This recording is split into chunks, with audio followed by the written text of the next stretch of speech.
Nuestra historia está llena de misterios, de aquellos relatos que escuchamos de voz a voz, pero simplemente no hemos podido explicar.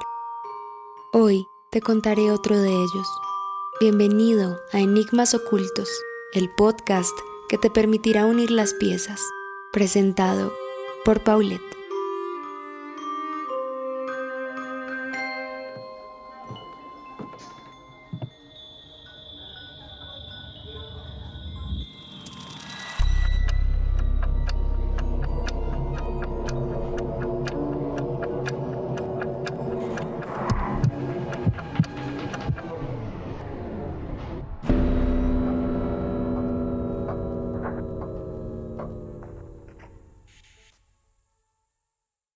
Quisiera contarles una anécdota que marcó mi vida para siempre. Antes de que esto ocurriera, no había una sola parte de mí que creyera en lo paranormal. Me consideraba escéptico y confiaba plenamente en que la razón de ser de cada átomo, partícula y energía tiene lugar gracias a la explicación científica. Sin embargo, este suceso se encargó de mostrarme que en el enorme espectro de conocimiento existe un lado oscuro, indeterminado y metafísico que ni siquiera los más ávidos han logrado explicar. La verdad, quiero ser preciso y salir de esto lo más pronto posible. Antes de empezar, les digo que cuando empiece con la historia y posteriormente cuando la termine, ya no será problema mío. Ya no seré yo el de las pesadillas y mucho menos el que siga el recuerdo de un ser espantoso. Seré libre de una vez por todas. Todo comienza en un viaje familiar. Como siempre, mi abuela y mi madre habían acudido el domingo a la misa católica en el pueblo y yo ya había decidido quedarme a conocer el lugar. Era bonito. Un conjunto de cabañas a la orilla de un lago gigante con un largo muelle que permite adelantarse al claro azul de agua. Ese día no hacía tanto frío como los demás, así que decidí acercarme a la orilla del muelle a ver las montañas que apenas se contemplaban a lo lejos. Estuve allí por más de una hora, supongo, y hasta ese momento todo parecía armonioso. Incluso yo, que no hacía parte del paisaje, me sentía dentro de cada color. Circulaba con el aire y me sumergía en el agua. Todo mientras estaba sentado en el borde del muelle con los ojos cerrados y los pies rozando el agua. Pasaron algunos minutos y cuando apenas estaba saliendo de mi trance, un objeto chocó con mi pie. Abrí los ojos y al bajar la mirada, como si estuviera en una película, vi una botella con lo que sería una carta adentro. Al principio me pareció una locura, una coincidencia que no solo se salía de la realidad, sino que me involucraba a mí en una fantasía en la que no me interesaba estar. Sin embargo, tomé la botella y totalmente incrédulo a lo que me deparaba la lectura de esa carta, saqué el corcho y desdoblé la carta. Al joven Albert, donde sea que se encuentre, día 5 de agosto 1922. Te escribo apresuradamente unas líneas para decirte que me encuentro bien y que he adelantado mucho en mi viaje. Esta carta llegará a ti por un marino mercante que regresa ahora de casa desde Arcángel. Es más afortunado que yo, que quizás no pueda ver mi tierra natal durante muchos años. En cualquier caso, estoy muy animado. Mis hombres son valientes y aparentemente fieles y resueltos. Ni siquiera parece gustarles los témpanos de hielo que continuamente pasan a nuestro lado flotando y que nos advierten de los peligros de la región en la que nos internamos.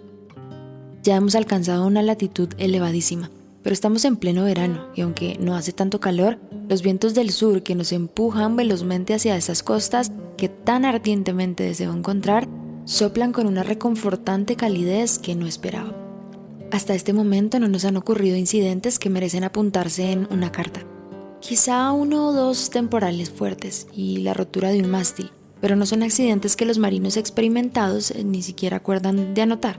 Y me daré por satisfecho si no nos ocurre nada peor durante nuestro viaje. Adiós, mi querido Albert. Puedes estar seguro de que tanto por mí como por ti no me enfrentaré al peligro innecesariamente. Seré sensato, perseverante y prudente. Da recuerdos de mi parte a tu abuela y a tu madre. Con todo mi cariño, tu padre. Mis manos se helaron al instante. No podía creer lo que acababa de leer. Esa carta, ese remitente y la persona a la que iba dirigida, yo los conocía. Albert era mi padre, por supuesto. El remitente era mi abuelo. Creí estar alucinando. No había forma de que esto fuera una coincidencia, pues mi abuelo era un hombre de mar, un viejo loco que se interesó por criaturas inexistentes y dedicó su vida a buscarlas, hechizado por su supuesto canto de sirena que lo llevaría a la muerte y de paso arrastraría a mi padre consigo. Volví a ver la fecha y marcaba 20 años antes de la tragedia. Eso quería decir que sería una de las primeras cartas que le llegaron a mi padre durante el viaje de expedición que hizo mi abuelo. En ese momento me creí totalmente loco. Me invadió una risa nerviosa y empecé a soltar carcajadas. Era absurdo cómo iba a llegar a mí una carta de hace más de 70 años y precisamente la carta que en algún momento mi abuelo le escribió a mi padre. Decidido a abandonar cualquier tipo de pensamiento que me llevara a considerar esto como real, me levanté del muelle, doblé la carta, la metí en la botella y la arrojé al mar. Estaba pensando en alejarme rápidamente y olvidar este suceso tan escalofriante, cuando el sonido de una botella rodando me alcanzó en la mitad del muelle. Congelado, esperé que fuera otra de mis alucinaciones. Sin embargo, allí estaba la presión de la botella empujando mi talón. Tembloroso me agaché, tomé el objeto, lo examiné y vi dentro de sí otra carta. Odié mi curiosidad en ese momento porque no me demoré nada en descorcharla y abrirla. Al joven Albert, donde sea que se encuentre. Día 20 de agosto de 1880. Una empresa tan difícil como esta merita una explicación. Hijito mío, que desaparezca de la noche a la mañana no se debe a mi falta de amor hacia ti, ni mucho menos hacia tu madre. El llamado de la sirena es impreciso y no me deja descansar. Mi maldición empezó ese día en que mi padre me llevó a verla en la exhibición de Barnum, American's Museum, en Nueva York. Yo era tan solo un niño y toda la parafernalia en torno a la criatura que había viajado desde el lejano oriente avivó las llamas de mi inquietud. No era solo yo, eran todos, adultos, niños, viejos, todos estaban perdidos en la curiosidad, vendiendo sus objetos preciados para ir a ver la magnífica exhibición de lo que sería una sirena real. Los periódicos contaban una historia realmente fascinante. Ellos decían que existía una criatura mitad humana, mitad pez, que supuestamente había sido capturada por el Dr. J. Griffin mientras estaba de viaje por las islas Fiji, en el Pacífico Sur. La gente se enloqueció. El dueño del Museo Barnum empezó a negociar con el doctor con el fin de que le permitiera exhibirla. Sin embargo, este hombre era tosco con su descubrimiento y yo ahora mismo me pregunto, ¿quién no lo sería? Hijito, luego te cuento más de esto. Por ahora solo quiero que sepas la razón por la cual no salí a navegar contigo el día de tu cumpleaños. El ímpetu de la sirena me está llamando y yo voy camino a encontrarla. Da recuerdos de mi parte a tu abuela y a tu madre. Con todo mi cariño, tu padre. Definitivamente algo no anda bien. Estas cartas me las leyó mi padre cuando era niño. Yo sé que viene después. Yo conozco esa historia. Sé la verdad detrás de dicha sirena y es imposible, repito, que estas cartas estén llegando a mí. Traté de hacer lo mismo que hice con la primera carta. Traté de lanzarla lejos en el agua y correr lo más rápido posible fuera del muelle.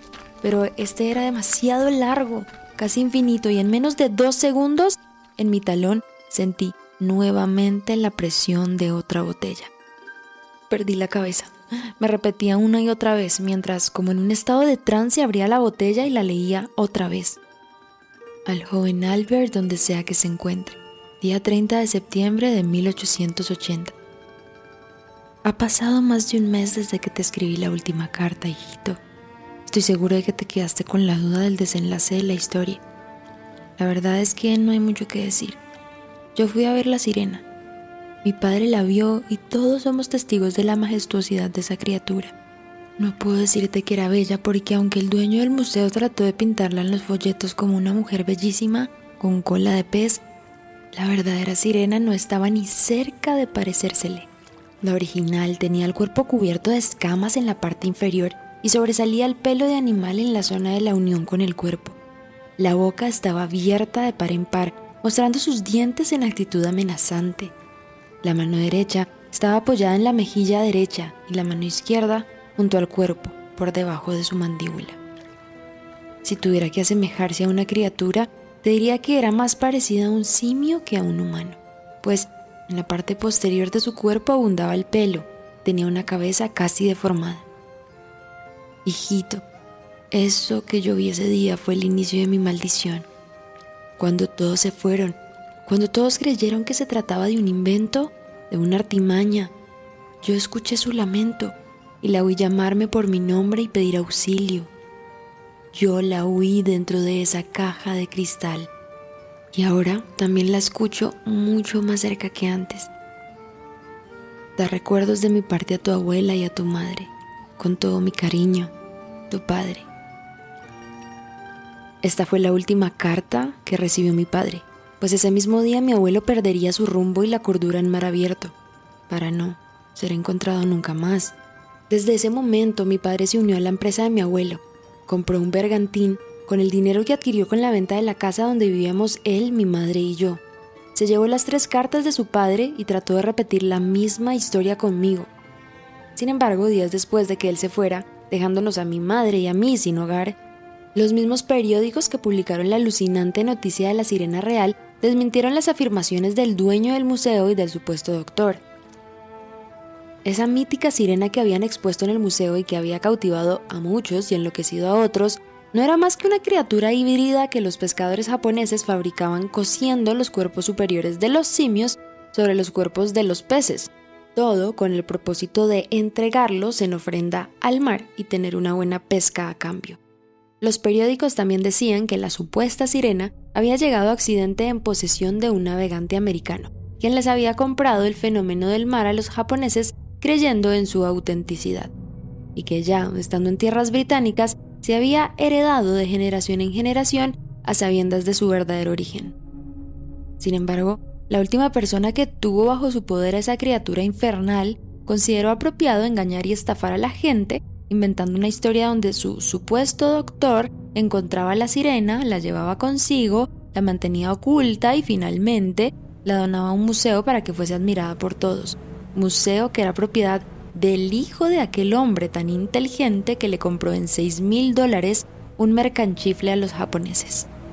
En fin, de mi padre no se sabe nada. Hasta ahora que me llegan estas cartas y antes de caer loco en la maldición de un inquietante llamado de sirena, prefiero contar la historia y dejar claro que ni en 1822, cuando se supo por primera vez acerca de esta criatura, ni ahora, en 1922, y espero tampoco en 100 años en el futuro, se crea que ese mercanchifle japonés era una sirena que enloquecía a las personas con su inquietante canto. Acabas de escuchar Enigmas Ocultos, el podcast que te permitirá unir las piezas. Espero que con él hayas dilucidado un poco más de nuestra historia y también que te hayan surgido preguntas que esperamos responder en un próximo episodio. Gracias por escucharnos y nos vemos cada viernes.